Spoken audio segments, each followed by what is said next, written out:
पुरुषार्थ से प्रारब्ध। ओम शांति। विषय रूहानी श्रृंगार और स्वदर्शन चक्र द्वारा अचल स्थिति का आधार। आज के इस विशेष सत्र में हम सभी मीठे बाबा की ज्ञान मुरली के उन अनमोल रत्नों पर गहराई से मंथन करेंगे जो हमारे जीवन को रूहानी श्रृंगार से सजा देते हैं।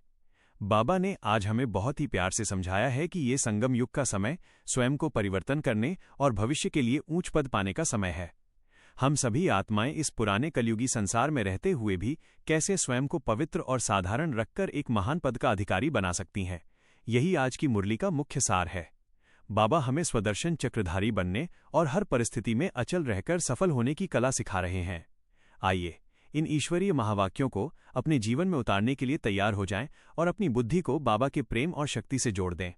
आज की मुरली में बाबा ने बच्चों को बहुत ही सुंदर तरीके से श्रृंगारने का राज बताया है। बाबा कहते हैं कि जैसे लौकिक रीति से शादी के समय बच्चों को सजाया जाता है, वैसे ही अब पारलौकिक बाप हम बच्चों का ज्ञान और योग से श्रृंगार कर रहे हैं। इस श्रृंगार का मुख्य उद्देश्य है भविष्य में ऊंच से ऊंच पद पाना। जो बच्चे सदा सजे सजाए रहते हैं और सेवा के लिए हमेशा तैयार रहते हैं, उन्हें देखकर बेहद का बाप बहुत खुश होता है। बाबा हमें समझाते हैं कि असली श्रृंगार देह का नहीं बल्कि आत्मा की पवित्रता का है। बाबा ने आज स्वदर्शन चक्रधारी बनने पर बहुत जोर दिया है। बाबा कहते हैं कि तुम्हारी बुद्धि में सारे विश्व का चक्र फिरना चाहिए।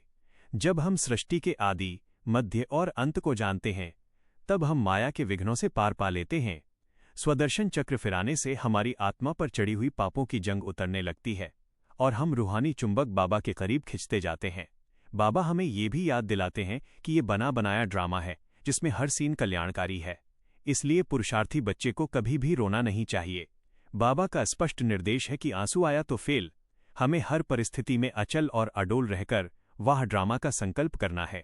बाबा हमें साधारण रहने की कला भी सिखाते हैं। जैसे बाबा स्वयं एक साधारण तन में आते हैं, वैसे ही हमें भी इस पुरानी दुनिया में बहुत सादगी से रहना है। हमें अपनी वाणी को इतना मीठा बनाना है कि किसी को भी हमसे दुख न पहुंचे। बाबा ने ये भी समझाया कि काम महाशत्रु पर जीत पाकर ही हम गोरा और सुंदर बन सकते हैं। अंत में बाबा ने मोल्ड होने की शक्ति पर प्रकाश डाला है। जो आत्मा समय और व्यक्ति के हिसाब से खुद को मोल्ड कर लेती है, वही असली सोना है। ऐसी ही सफलता मूर्त आत्माएं सर्वशक्तियों के साथ निर्विघ्न सेवा कर सकती हैं और विश्व का कल्याण कर सकती हैं। सारे दिन के लिए अभ्यास मेडिटेशन कमेंट्री। अब कुछ समय के लिए बिल्कुल शांत होकर बैठ जाएं और अपनी अंतरात्मा की गहराई में उतर जाएं। मैं एक चमकती हुई दिव्य आत्मा हूं और मेरी भ्रिकुटी के आसन पर पवित्रता का प्रकाश फैल रहा है। मैं अनुभव कर रही हूं कि स्वयं ज्ञान सूर्य शिव बाबा मेरे सम्मुख हैं और उनकी प्रेममयी किरणें मुझे ज्ञान और योग के गहनों से सजा रही हैं।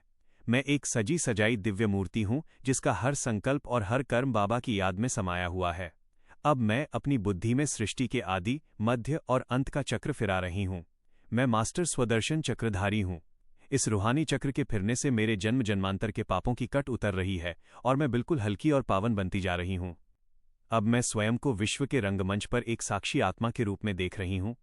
बाहर की दुनिया में चाहे कैसी भी हलचल हो, लेकिन मेरे मन के अंदर वाह मीठा ड्रामा वाह का गीत बज रहा है। मैं अचल हूं, मैं अडोल हूं और मैं सफलता मूर्त हूं। जैसे जैसे मैं बाबा की याद में समाती जा रही हूं, मैं अनुभव कर रही हूं कि मैं एक रूहानी चुंबक के करीब खींचती जा रही हूं। बाबा की सर्वशक्तियां मेरे अंदर भर गई हैं। मैं अब जहां भी जाऊंगी, अपनी रूहानी मुस्कान और पवित्रता के प्रकाश से सबको सुख और शांति का दान दूंगी। मैं बाबा की लाडली, सिकी लधी और एवरेडी सेवाधारी आत्मा हूं। ओम शांति।